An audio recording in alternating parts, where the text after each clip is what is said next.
نے آج سے پہلے جو بھی کیا تم نے چھوڑو، اس کی ٹینشن نہ لو، سب کچھ بھول بھلا کے اللہ کے سامنے کھڑے ہو جاؤ، محبت کا قیام کرو، عاجزی کا رکوع کرو، اور امید کی کیفیتوں سے اللہ کو سجدے کرو، اور 2 رکعت نفل پڑھنے کے بعد اللہ کے سامنے ہاتھ اٹھاؤ، جھولی پھیلاؤ، جتنا گر سکتے ہو، جتنا بچ سکتے ہو بچ جاؤ اللہ کے سامنے، جتنی عاجزی ہے تمہارے اندر ساری اللہ کے سامنے رکھ دو، اور اللہ سے کہو کہ اللہ بہت بڑے بڑے گناہ لے کر آیا ہوں، اے اللہ بہت بڑی بڑی بغاوتیں لے کر آیا ہوں، جانے انجانے میں نے ہر وہ چیز کی جس سے تو نے منع کیا، کچھ لوگوں نے کروائی،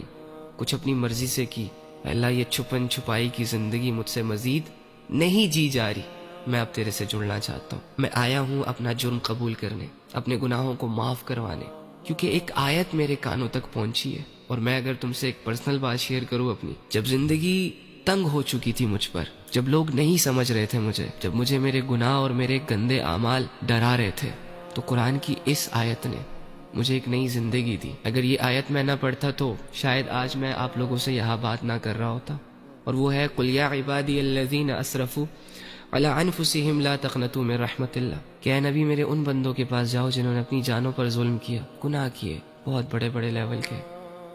اللہ کو ناراض کیا، جاؤ ان کے پاس اور ان سے کہو کہ اللہ کی رحمت سے مایوس نہ ہونا، اللہ سارے گناہوں کو معاف کر دے گا۔ یہ مت سوچنا کہ اللہ گناہ معاف نہیں کرے گا۔ جب میں نے یہ آیت پڑھی تو میں خوش ہو گیا، مجھے ایک نئی زندگی مل گئی، ایک نیا راستہ مل گیا۔ تو تم بھی جاؤ اللہ کے پاس اور اللہ سے کہو کہ اللہ میں بھی گنہگار ہوں، اللہ میں بھی ان لوگوں میں شامل تھا جو تجھ سے دور بھاگتے ہیں، لیکن میں آ گیا میرے رب، اب نہیں جاؤں گا، مجھے بھی قبول کر لے، یہ گناہ کیے میں نے، بس ان کو معاف کر دے۔ اللہ سے اپنا حال بیان کرو، اور جب تم معافی مانگو تو خوشی خوشی اٹھو کہ تم نے جس رب کے سامنے اپنے گناہوں کی معافی مانگی ہے نا، وہ بہت بخشنے والا ہے۔ اب یقین کرو اور اس کے بعد سے نئی زندگی شروع کرو۔ کیا مشکل ہے اس میں؟ چھوڑ دو بے حیائی، چھوڑ دو گناہ، چھوڑ دو غفلتیں۔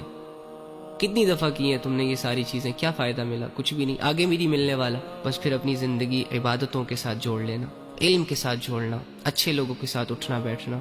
سب ٹھیک ہو جائے گا۔ اور جو بھی حالت اللہ رب العزت کی طرف سے تم پر آئے اس پر صبر کرنا، اس پر راضی رہنا، اور اللہ سے کہنا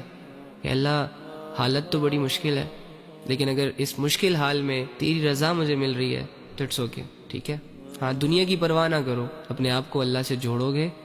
تو ایک مضبوط انسان بن کر لوگوں کے سامنے آ پاؤ گے۔ اگر اللہ سے دور بھاگتے رہے تو باوجود اس کے کہ دنیا میں تمہارے نام کے چرچے ہوگے، لیکن تم اپنے آپ کو کبھی بھی مطمئن نہیں کر سکو گے، ٹھیک ہے۔ تو بس توبہ کریں گناہوں سے، رک جائیں بے حیائیوں سے، منہ موڑیں اللہ کی بغاوتوں سے، اللہ سے دور جانے کے بجائے اللہ کی طرف آنے کی کوشش کریں گے نا کوشش؟ یہ تو نہیں کہو گے کل سے کروں گا، پرسوں سے کروں گا، ابھی سے۔